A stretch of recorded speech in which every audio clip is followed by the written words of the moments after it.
is Konosoang Sobane, ladies and gentlemen. I am the acting manager of the Strategic Partnerships and Internationalization Unit at the HSRC. I'm also a chief research specialist with a specific focus on science informing policy programs and processes. I am with my colleagues here. Mr. Lesetja Mogoba, can you please introduce yourself? Good morning. I am Lesetja Mogoba. I am the Deputy Chairperson of the BRICS Business Council South Africa chapter for the Manufacturing Working Group. Thank you, Lesetja. I'm also with Mr. Ivan Vosloo. Can you please introduce yourself, Ivan? Good morning. I'm Ivan Vosloo. I'm at the Department of International Relations and Cooperation. I'm the Deputy Director in the Diplomatic Training and International School. So the HSRC in the past week have been engaged in two main activities that are trying to ignite conversations about how research can be used to inform diplomacy, it can be used to inform policy processes and also programs. And a big part of that has been our Science Diplomacy Summer School, where we were trying to open up a networking session, but also a dialogue about how Africa can position itself in issues of diplomacy. So I'm going to ask my colleague, Mr. Ivan Vosloo, can you please tell us how South Africa's participation in international forums and agreements strengthens the visibility and impact of research? Thank you very much, and also we were very happy to be participating in this past week's very interesting activities. So South Africa participating, and I think during the week we have heard many times, if you're not at the table, other people make decisions for you. So therefore, South Africa's participation in all these international forum and multilateral agreements, and through its multilateral agreements, places the country, needless to say, in the center of critical knowledge exchange and policy dialogues, which significantly amplifies, needless to say, the visibility of South Africa and its science and its policies that it has, and our engagement and our engaged research, the term you used a lot during you even have whole sessions on that, which is very new to me, this engaged research. By being part, for example, of platforms in the UN, the multiple UN ones, as well as the ones of the African Union and BRICS and the G20, which is very prominent this year for us, having the host of the summit, and the UN frameworks, for example, on the Convention of Climate, in Paris, and the UN, other UN bodies.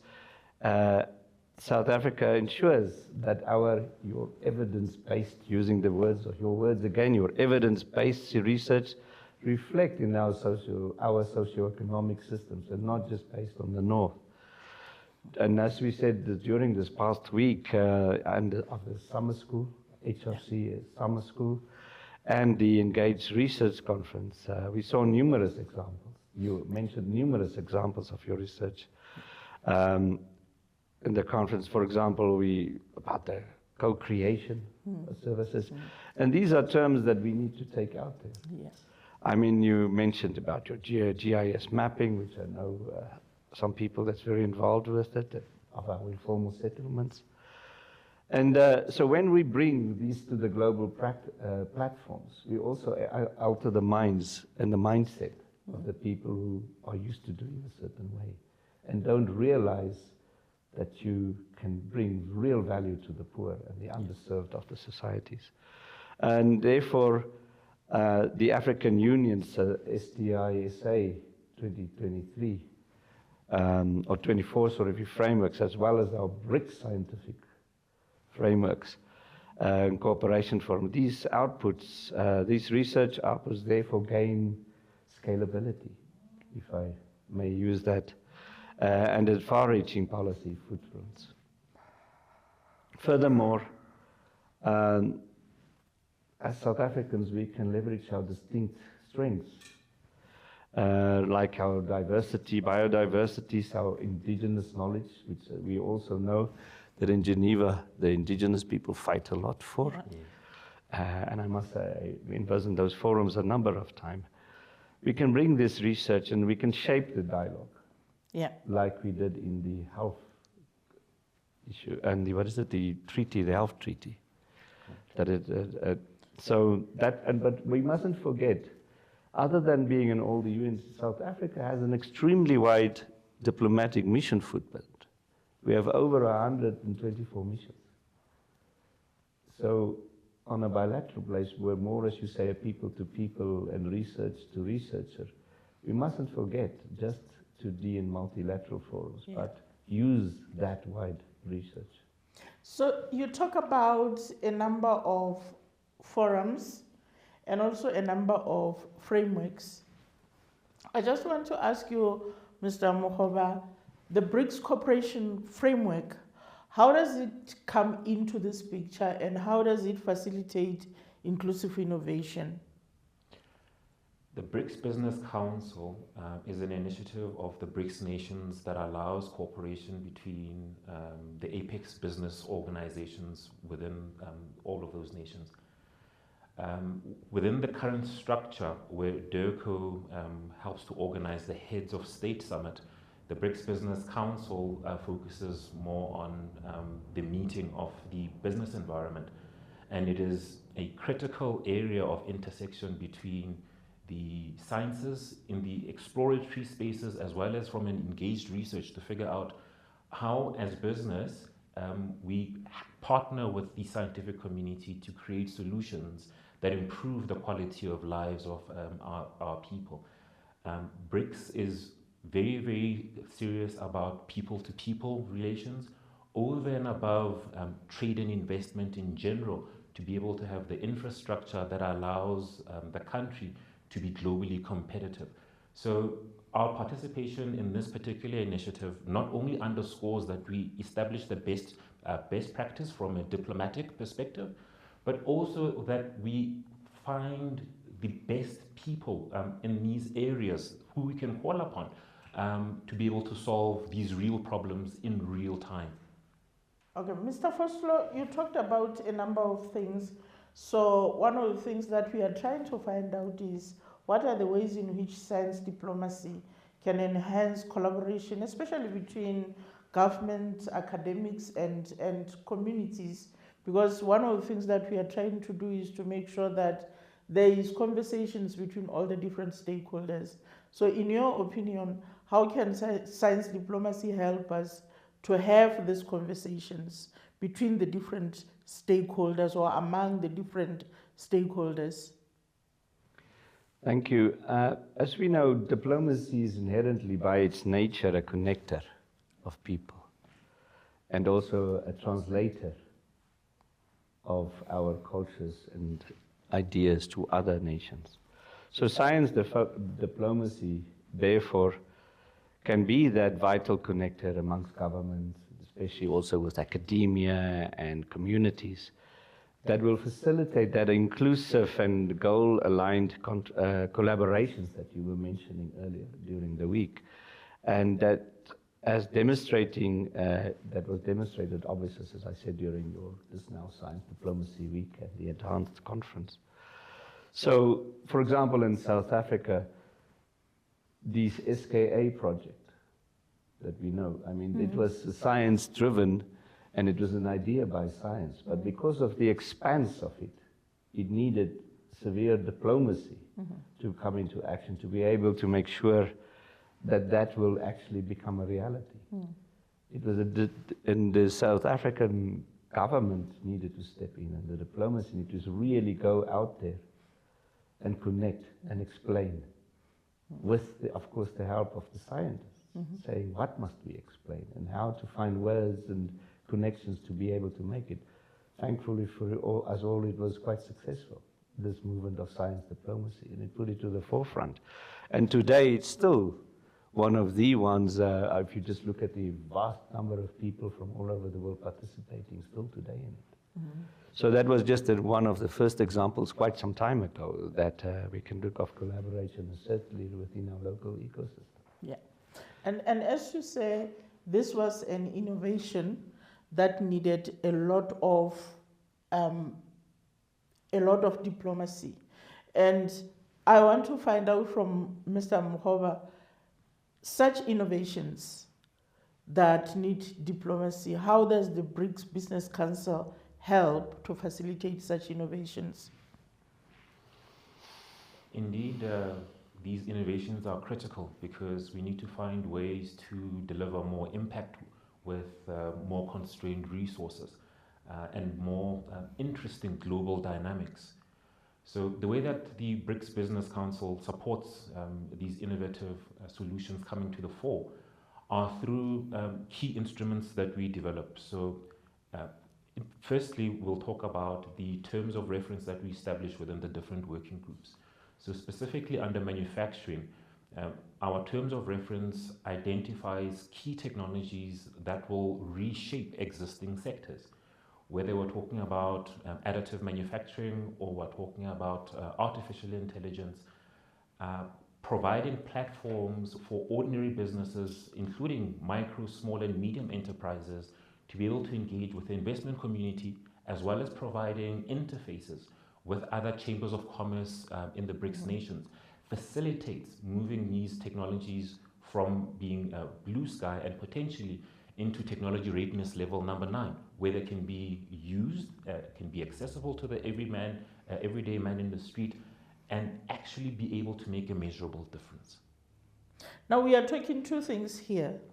We are talking the need for diplomacy, soft skills and tools, but also the need for the appropriate innovation.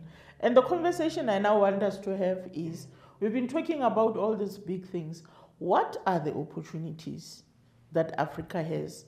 The whole week I've been hearing experts say Africa has a comparative advantage.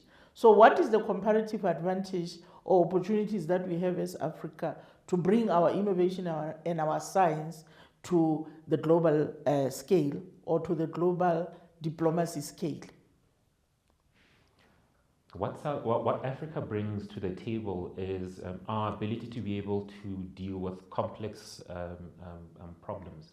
We have a seriously advanced prowess when it comes to manufacturing design, and this is world renowned.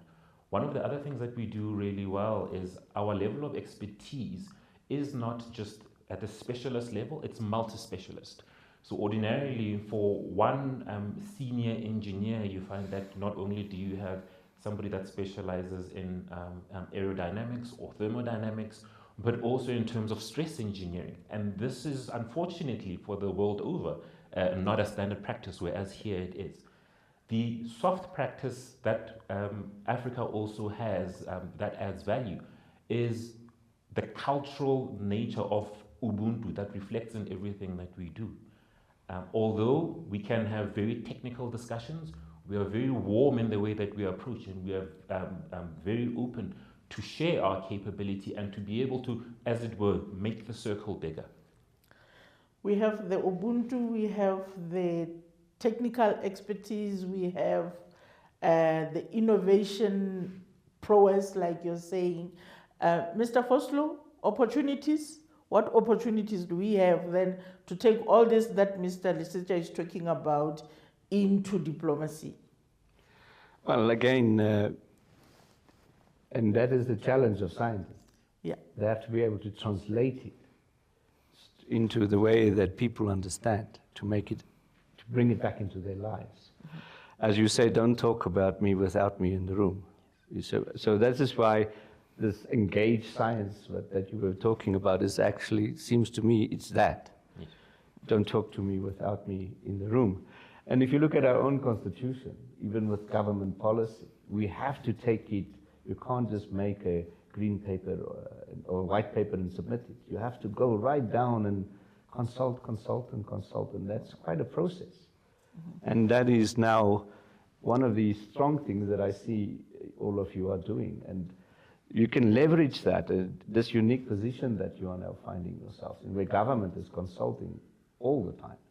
You are having to consult politicians, have to do it. And this, what did you say, Ubuntu of this, Ubuntu of knowledge that we now have, it's something that we really could, our knowledge diplomacy could really, in the globe, can leverage this as a solid research, to show that it actually can form solid research base. You don't have to just sit in your lab. You don't have to just mull aside.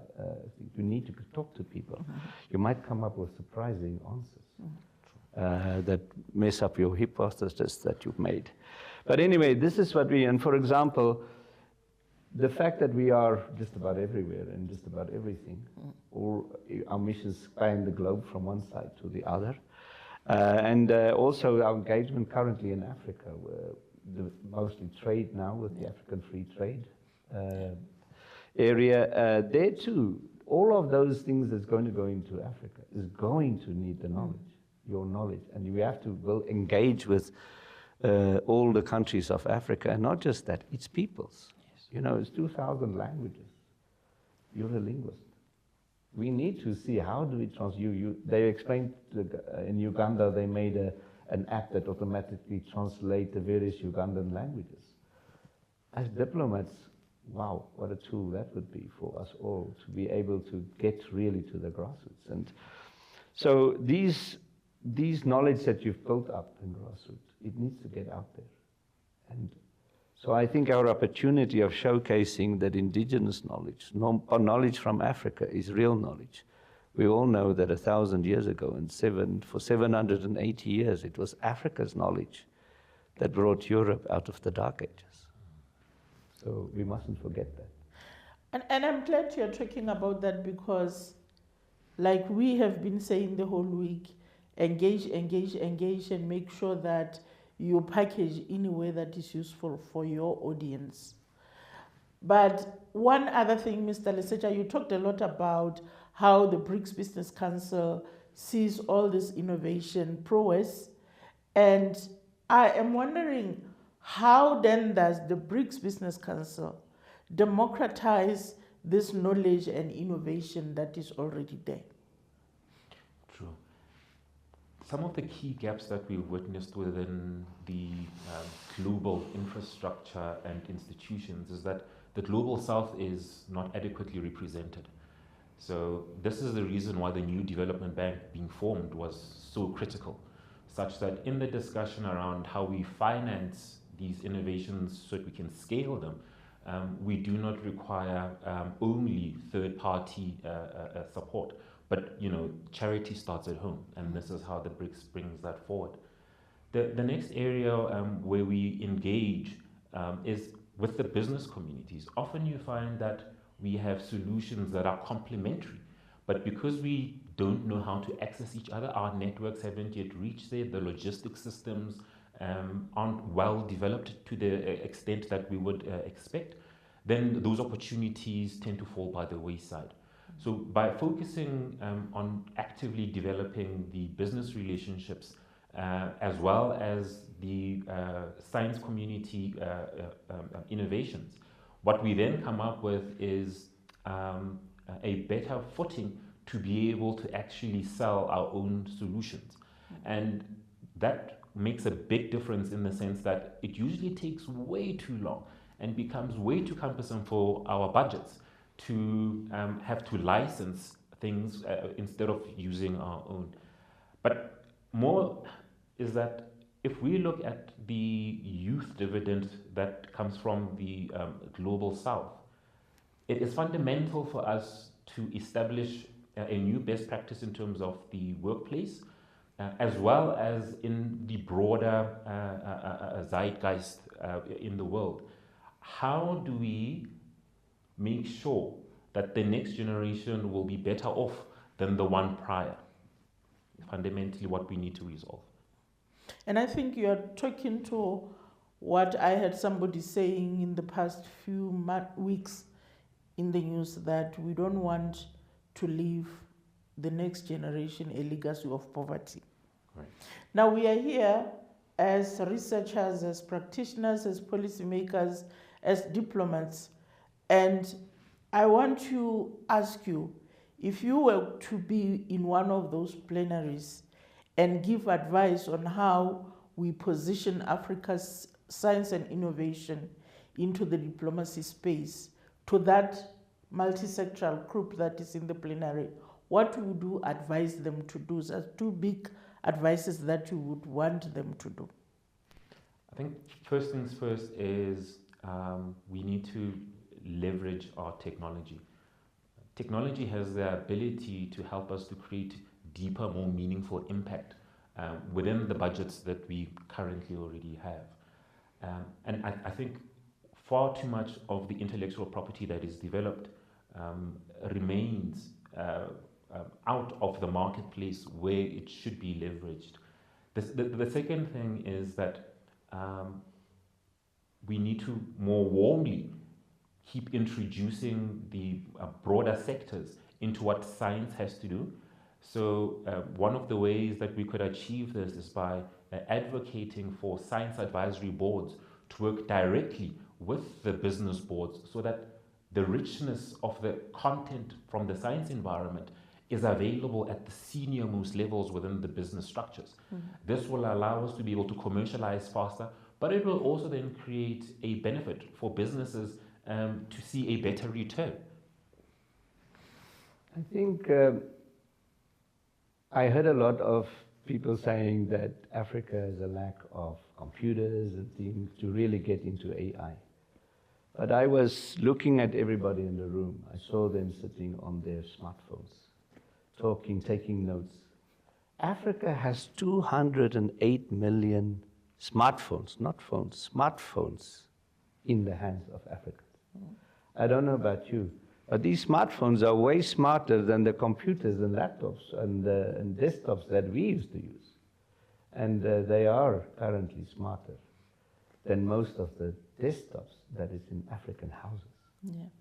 So to say that we're lacking behind and we are going to drag behind because we don't have the infrastructure to build out AI, or what, as you know, I like to say intelligence assistant, not the Terminator AI, for that the old people see is, why don't we leverage it? Do you remember Kenya's M-Pesa? The banking systems were seriously lacking for the normal person. M-Pesa was on not such a smartphone. It revolutionized the money. You saw what it did in South Africa. One of our banks realized what is going to happen, and they ended up with the e-wallet, which completely changed. Now we have completely digital banks. It's all on the smartphones. We really, when we were naughty, we used to share videos and things with these online things, these illegal video things, using each other's knowledge and spare capacity on our devices, on our laptops. How much spare capacity is in these mini supercomputers that we have compared to the ones, of course, that we had as children in the old time? So maybe we should use this knowledge like we had when Africa created M-Pesa, and then in South Africa nobody uses, not too many uses iPads, not too many uses desktops. I know many households that don't even have desktops anymore because this is their computer. And it's getting smarter by the day. And it's in African hands.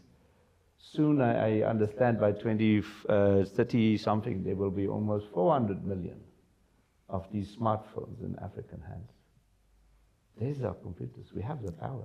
Maybe we should find a way and not making our evidence and all the nice fancy aimed for a screen of a computer, but make that very same thing legible and usable on a small screen. Then you'll get the youth involved. Wow.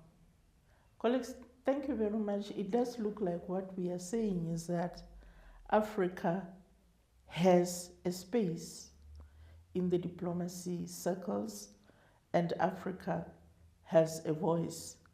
We just have to find that voice and strengthen that voice in the diplomatic spaces. Thank you very much for the conversation.